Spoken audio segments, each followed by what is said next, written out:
On the second day of the nationwide strikes against pension reforms, trains and metros were few and far between.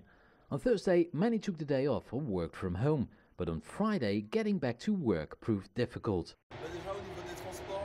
With regard to transport, it's very complicated. We're forced to look for alternatives, to find different ways to get around.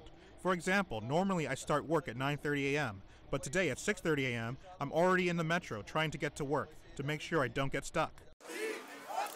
A day earlier, the industrial action brought tens of thousands to the streets, crippling public transport and forcing the closures of schools.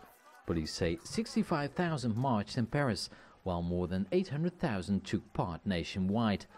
In the capital, the protests turned violent.